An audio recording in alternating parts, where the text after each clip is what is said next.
最近中山嗰啲樓價咧，就好似過山車咁，喐唔喐啊？發展商咧又搞個促銷活動，其實講嚟講去咪賣唔喐，想衝下啲業績啊，過下年就咁諗嘅啫。今日咧，我哋過嚟澳豐天然呢個盤啊，最近啊好多我哋啲博主啲朋友一直喺度推嘅，嗱就係呢一個盤。呢個盤呢個位置咁好啊，其實冇理由一直喺度減價噶。嗱，原因有3個啦。第一個呢，喺博愛路嘅核心位置，如果你喺附近，如果係冇車嘅情況下呢，你真係唔係好方便嘅。我唔係話怕同你講乜嘢，你買個餸都唔方便啦。咁係第一點啦。咁第二點嘅話呢，就係呢一個戶型啊。呢個戶型個售入率已經過晒時啦。依家大陸啊，即係內地啲朋友仔呢，如果買嘅話呢，佢中意買啲更加得房率更高嘅屋，而且位置更好。咁啊，第三個係咩情況呢？咁啊，第三個情況其實亦都好簡單嘅，因為成個大環境嘅話呢唔好。其實內地啲人呢，佢話大家都冇錢，咪唔買咯。你望下，我望下，發展商日日喺度拍晒蚊，係咪啊？咁啊，個個咪唔買，咁啊，發展商你冇辦法，咁咪降價促銷咯。依家降價係第幾棟呢？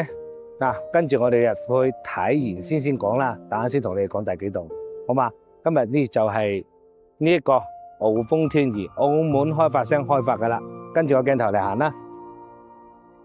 咁入到嚟社區，大家睇到左右兩邊有2個地下停車場啦，一個係別墅，一個係咩呢？樓宇嘅。因為降價嘅原因，今日見到唔少同行入到嚟呢度影片嘅。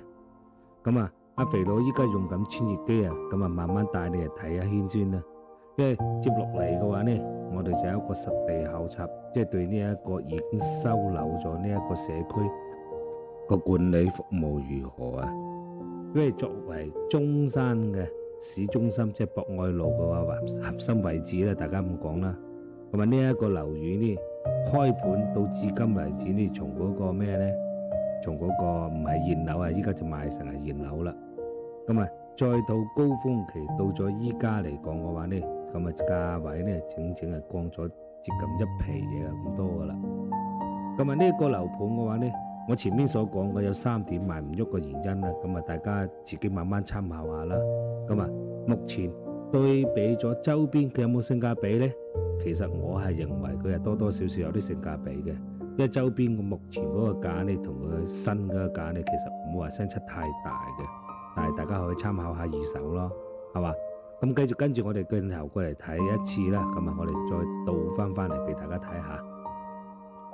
咁啊，我哋重新飛翻到嗰個門口嘅中心位置啦，等啊大家去睇得到，因為呢一個社區啊，佢採用一個長方形嘅設計，因為塊地係長啊嘛，所以我哋睇得到嘅成個社區嘅熱能其實都唔算好大嘅，因為呢有大部分呢係俾別墅區佔咗嘅，所以我哋睇得到嘅話呢係咁大噶啦。咁啊，你話會唔會有更好嘅活動空間呢？其實呢，如果你要求唔大嘅話呢，或者甚至唔高嘅情況下呢，呢一個話啱啱好嘅。咁啊，該有個休息區啦，該有嗰個運動啦。咁啊，其實樓下嘅，咁啊我行到嚟探盤嘅時候，咁我大家係睇得到嘅。咁啊，咁歡大家參考下啦。咁啊，大家都睇得到啊，啲同行朋友啊，都好多喺度啊，重新喺度影片嘅。點解影呢？講翻轉頭啦，其實咪就係因為佢價吸引咯。咁啊，大家臨近過年啦，個個都想揾翻啲錢過年嘅啫。咁啊，依家我哋就入嚟嗰個，咁我哋就入咗嚟社區啦。大家都聽得到啊，車流量個噪音都幾大下嘅。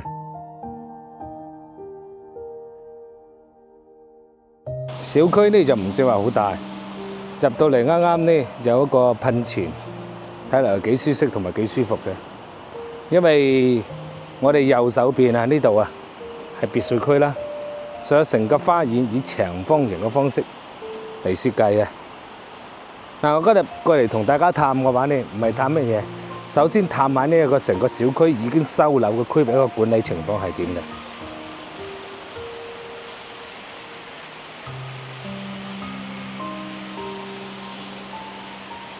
嗱，最近降晒價，好多啲同行中介都過晒嚟拍晒片喺度分享俾大家啦。現場嘅噪音咧都仲係幾大下嘅，因為佢靠到嗰個主幹道嘅博愛路嗰度，唔知係咪我哋依家行緊入嚟啱啱近馬路邊嗰度咧？先過嚟睇下啲公共區域係點先。啊，呢度有一個公共區域，呢個區域呢就係俾細路仔一個活動嘅空間嚟嘅。不過唔知有冇人玩添。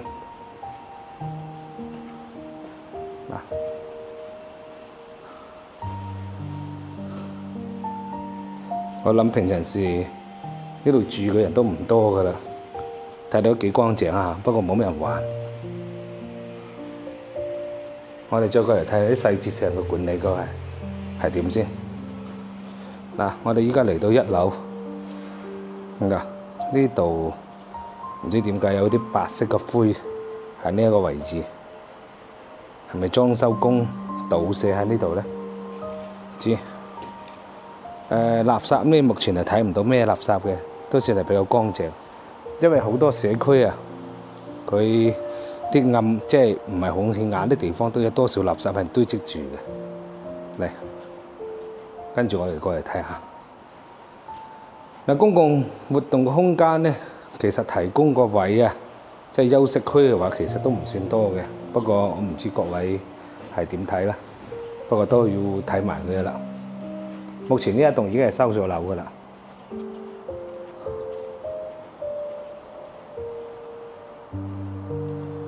再過嚟睇下，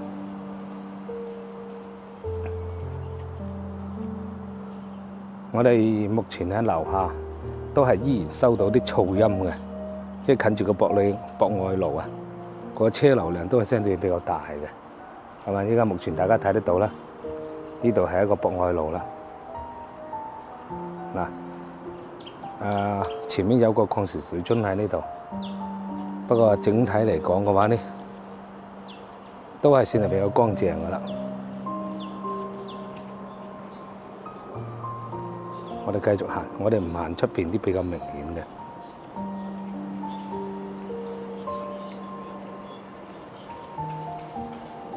前面好似係咪有條路行？冇路行。我同現場啊，同個保安都傾過偈，佢話今日呢至少有成百幾批個同行啊，即係話我哋經紀過嚟拍片啊、影視頻啊，所以降價吸引力啊，其實都係幾大一下嘅。咁啊，最多行到2棟同埋3棟度。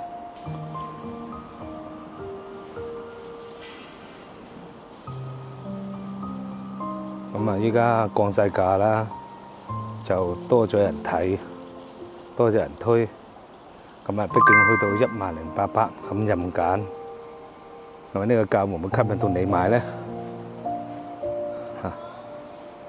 呢度嘅公共區域，大家係睇得到。目前啲水有少少，呢啲唔知係咩嚟嘅，唔知係咪洗潔精之類啦。具體嘅情況呢度擺咗幾張椅俾你休息喎。其實呢個社區嚟講嘅話，呢佢唔會話好多有特色嘅地方俾我哋休閒或者運動一下或者點都好，因為佢畢竟真係唔大。嗰個別墅區同埋嗰個樓宇之間係分開管理嘅，平時係入唔到去嘅。嗱，咁繼續睇，我哋繼續行下第2棟去睇睇個衞生情況究竟係如何先。咁啊，等等我哋開始做下啲噪音測試俾大家聽啊。嗱，入到呢度嘅話咧，因為空曠嘅原因啦，佢都唔算話都聽到少少嗰個車流量一個噪音嚟嘅。嗱，示範單位，等等我哋上去睇下。今日嘅天氣都唔算好好，比較暗啊，所以影得唔好，大家唔好介意。嗱，嚟到呢度呢，我哋就入唔到去啦。呢度唔知係咪仲未開賣或者點啦。咁啊，嚟到呢度，咁啊，大家睇得到呢度有個便民處，不過唔知係咪做咩嘢嘅洗地拖，個垃圾桶嘅係嘛？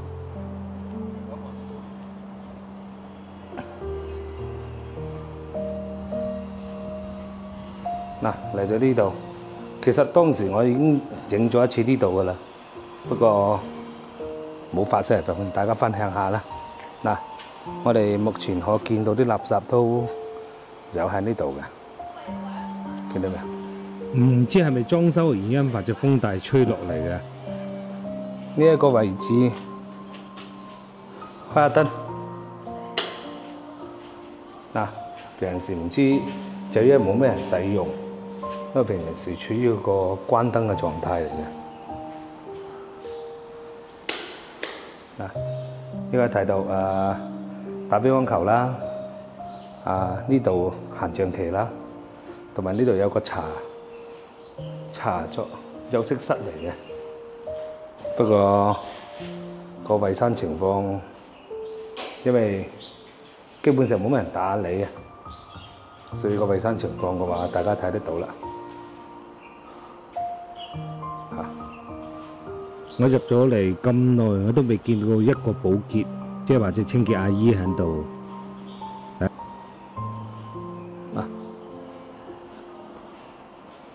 呢度個衞生情況其實唔知係咪未收樓原因啦。就長期應該冇乜人打理嘅。就係咁啦。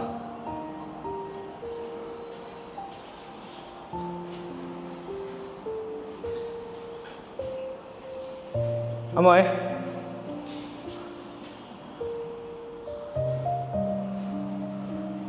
得未使關？咁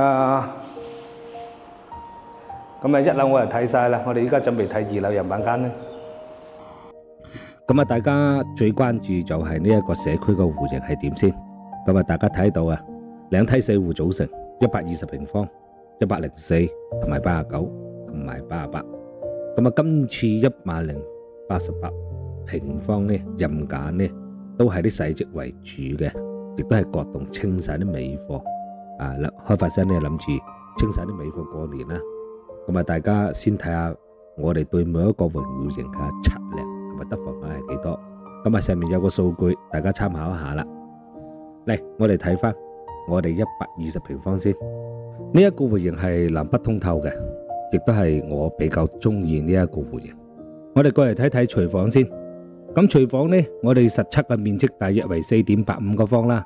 大家去睇得到嘅話，廚房嘅面積並唔算係非常之大嘅。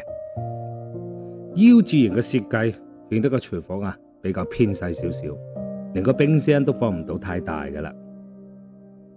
我哋過嚟睇下我哋個餐廳嘅面積有幾大先。通過測量咗嘅話呢，我哋個餐廳面積嘅話大約係7.2個方左右到啦。大家可以通過視頻睇得到個餐廳並唔算話太大嘅，咁僅供參考下啦。走落呢度嘅面積我哋都測咗㗎喇，3.2個平方到啦。再過嚟睇下我哋嘅客廳，我哋測量到嘅面積大約係12.6平方到。咁呢一個客廳大唔大？喺評論區同我講翻聲。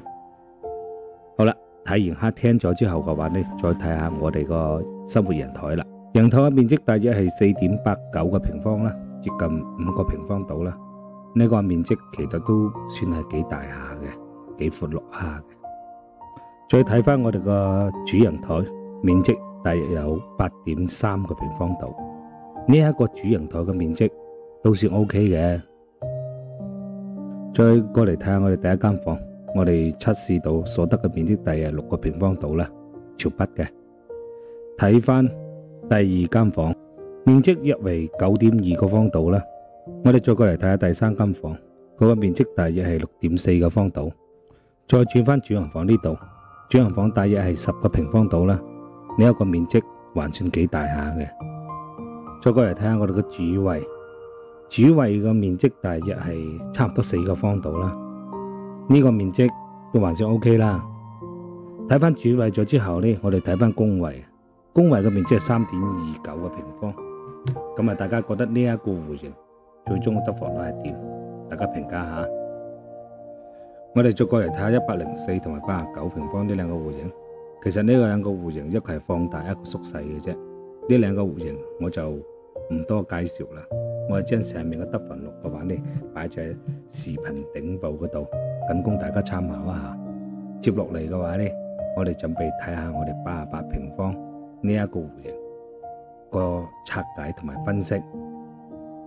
我覺得澳豐天288平方呢一個積嘅話，呢個缺點係幾多下嘅。第一個缺點就係個朝向問題，西南朝向，基本上如果夏天啊太陽晚啲嘅時候曬到變鹹魚光啦。咁第二個嘅話呢咩呢？嗰個飯廳太細啦，因為呢邊嘅話係冇窗嘅。咁第三個嘅話呢，就係成個戶型個通風問題，因為通風嘅效果其實都唔算話太理想嘅。